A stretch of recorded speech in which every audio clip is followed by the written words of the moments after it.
Buenos días, hermanos, qué gusto poderme comunicar con ustedes una vez más para compartir este tiempo devocional, tiempo de tanta bendición para cada uno de nosotros cuando miramos cada día este esfuerzo que hacen diferentes hermanos para edificar nuestras vidas. Vamos a orar a Dios.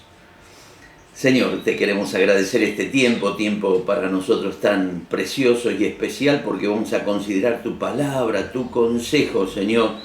Pedimos que tú nos asistas con tu Espíritu Santo para que nosotros podamos comprender tu verdad y nos asistas con tu Espíritu Santo para poder vivir tu verdad, porque esa es la finalidad, Señor, que podamos honrarte con una vida de obediencia.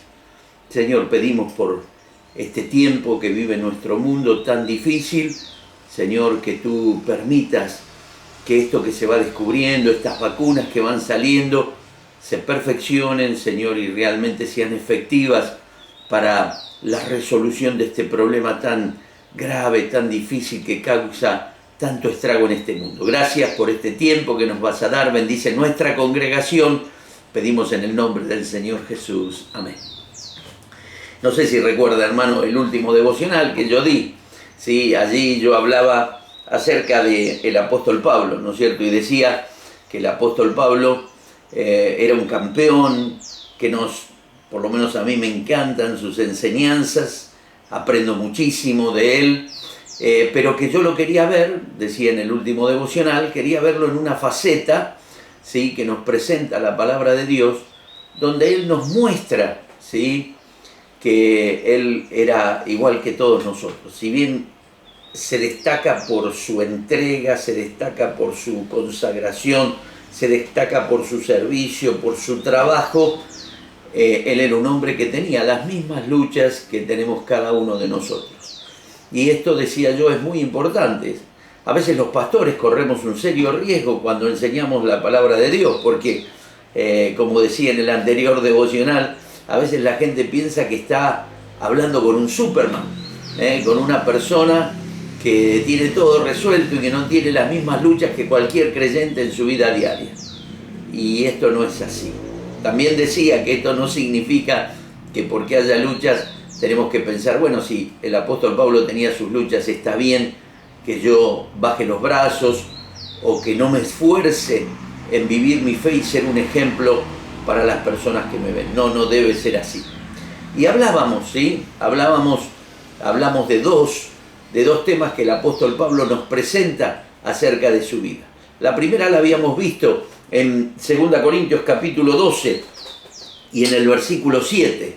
El apóstol dice allí que Dios tuvo que someterlo, ¿sí?, a un aguijón, ¿sí?, a algo que le dolía a él, algo que tenía un efecto humillante sobre su vida, porque él había recibido de Dios revelaciones tan altas que ponía en riesgo que se enorgulleciera, que se creyera más de lo que él era, ¿sí? Le vuelvo a leer el texto, dice el versículo 7, y para que la grandeza de las revelaciones no me exaltase desmedidamente, me fue dado un aguijón en mi carne, un mensajero de Satanás que me abofetee para que no me enaltezca sobremanera.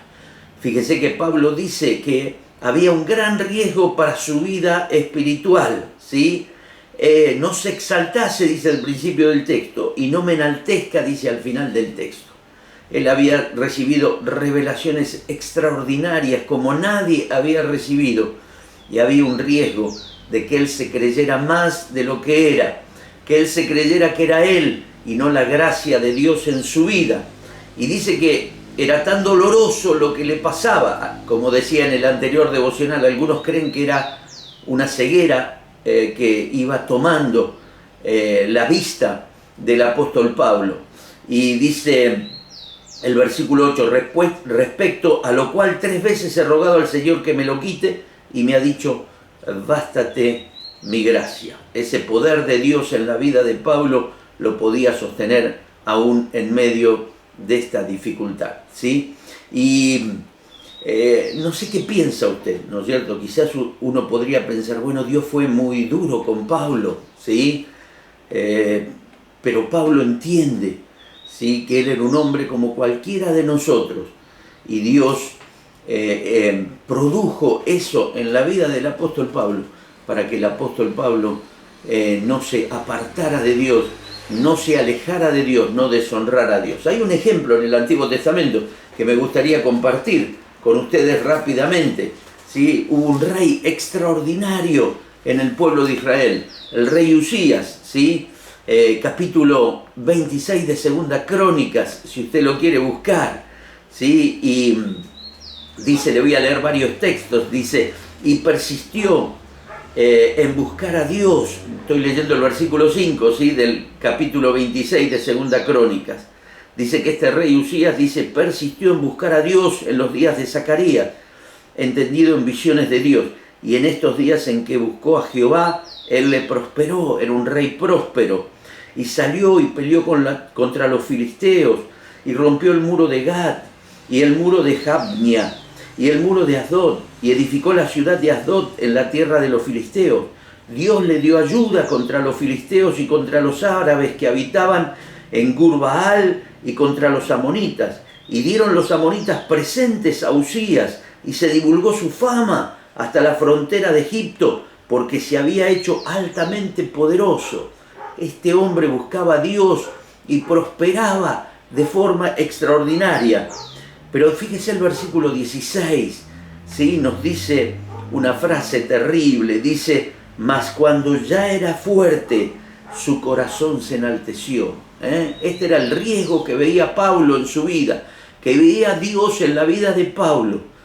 Y Dios tuvo que darle ese aguijón para que Pablo se mantuviera humilde. Dice de este rey Usías, mas cuando ya era fuerte, su corazón se enalteció para su ruina, porque se rebeló contra Jehová, su Dios, entrando en el templo de Jehová para quemar incienso en el altar del incienso. ¿Sí? No le alcanzó con ser un rey poderoso, un rey reconocido, de fama, un rey al que la gente le traía presentes. Quiso también ser sacerdote. No era su lugar, no era su posición. Y fíjese, dice el versículo siguiente, el versículo 18, un poquito adelante en el versículo, no te corresponde a ti, le dicen los sacerdotes, oh Usías, el quemar incienso a Jehová, sino a los sacerdotes hijos de Aarón, que son consagrados para quemarlo. Sal del santuario, porque has prevaricado, y no te será para gloria delante de Jehová Dios. Versículo 19. Entonces Usías, teniendo en la mano un incensario para ofrecer incienso, se llenó de ira. En vez de humillarse, como Pablo se humilló, como que necesitaba esa humillación, ¿sí? Para honrar a Dios, este hombre se llena de ira, y en su ira contra los sacerdotes la lepra le brotó en la frente, delante de los sacerdotes en la casa de Jehová, junto al altar del incienso. Y le miró el sumo sacerdote Azarías y todos los sacerdotes, y aquí la lepra estaba en su frente, y le hicieron salir apresuradamente de aquel lugar. Y él también se dio prisa a salir, porque Jehová le había herido. ¿Sí? A Pablo le dio un aguijón, y Pablo supo aceptarlo. A este hombre Dios lo hirió. Y dice, así el rey Urías, versículo 21, fue leproso hasta el día de su muerte, y habitó leproso en una casa apartada, por lo cual fue excluido de la casa de Jehová. Y Jotán su hijo tuvo cargo de la casa real, gobernando al pueblo de la tierra. Fíjese qué peligro que hay en nuestras vidas del orgullo, de creernos más que lo que somos, de creer cuando nos prospera Dios que somos nosotros, y no es su gracia en nuestra vida. Un hombre de fama, un hombre de reconocimiento, un hombre que recibía regalos, terminó sus días apartado, terminó sus días teniendo que ocupar su hijo la casa real. Pero Pablo, decíamos en el anterior devocional, también nos habla, ¿sí? En 1 Corintios capítulo 9, ¿sí? En 1 Corintios capítulo 9, ¿sí? Vamos a repasar rápidamente. Allí Pablo dice que él no solamente necesitaba esa humildad a la que lo llevó Dios para mantenerse firme en las cosas espirituales, para que esas revelaciones tan extraordinarias que le había dado Dios no lo enalteciera, también necesitaba, aparte de esa humildad, necesitaba también disciplina en su vida cristiana, ¿sí?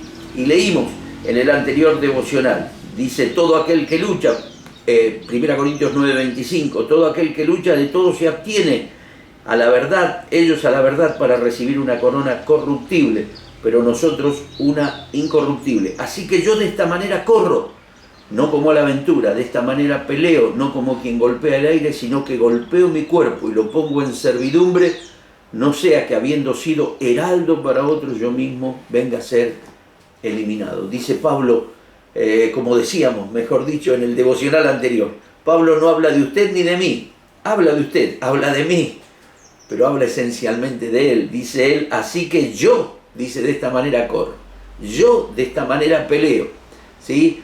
Golpeo mi cuerpo, lo pongo en servidumbre, no sea que habiendo sido heraldo, habiéndole dicho a otros cómo tenían que vivir para Dios, ahora yo venga a ser eliminado porque no tuve la disciplina de vida, ¿sí? No tuve la conducta para superar mis deseos, no tuve la conducta para superar lo que me produce placer.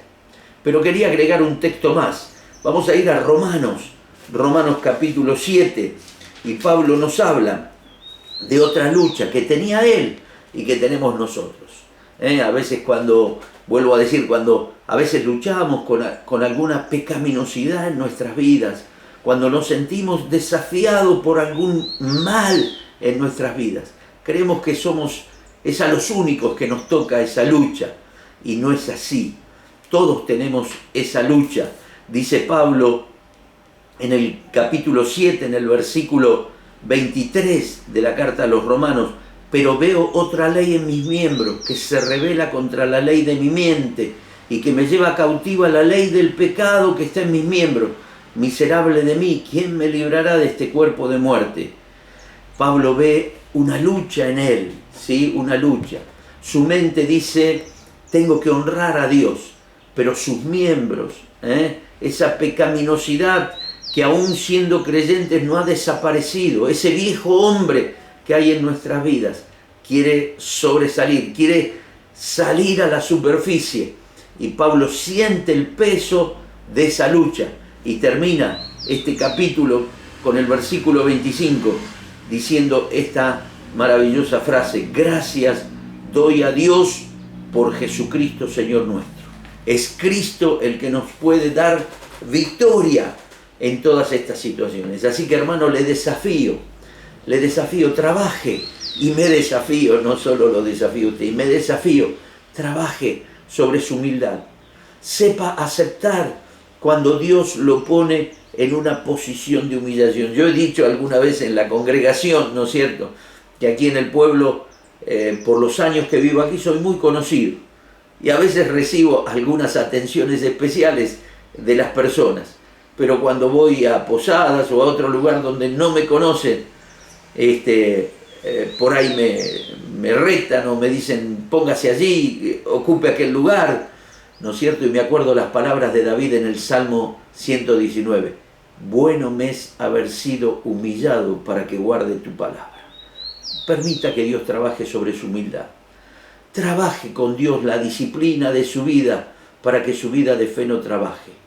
Y tenga cuidado, ¿sí? Vivimos una vida donde el mundo nos dice que el placer es nuestro máximo objetivo. Y el máximo objetivo del cristiano no es el placer, es la honra y la gloria del Señor.